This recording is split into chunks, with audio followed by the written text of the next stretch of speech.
Walls and Curtains, the final episode.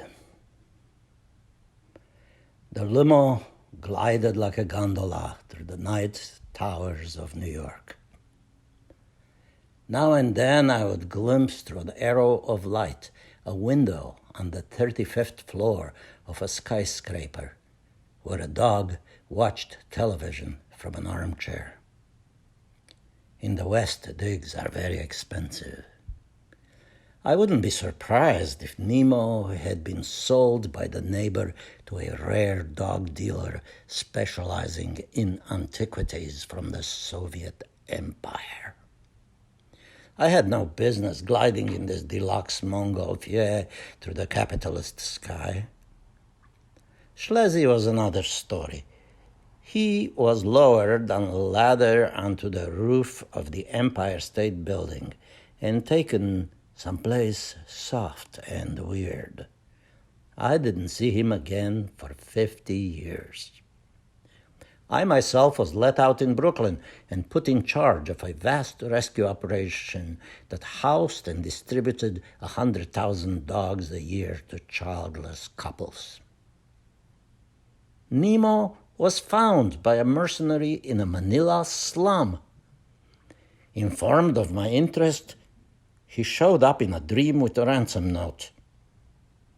I paid in gold I didn't have anymore. This didn't bother him because gold is the same whether you have it or not. If you have it, it's heavy to carry. If you don't, it's easy to imagine, which is about the same, except not having it is better for your back.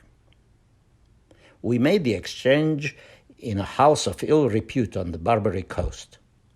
As soon as he spotted me, Nemo leapt into my arms, a ball of joy that licked my face. I kissed him on his wet nose and caressed him until we both fell asleep. I know that this was a sad story. I know this is a sad story. I know that you don't want it to end. I don't want it to end. I know that a happy ending is an end. Well, you're in luck. The Nemo who fell asleep in my arms that night in a house of ill repute on the Barbary Coast where he had been brought to me by a Manila mercenary, that Nemo was not my Nemo. I mean, he would have fooled anybody less attached to him than I had been before the beastly man tore him from me.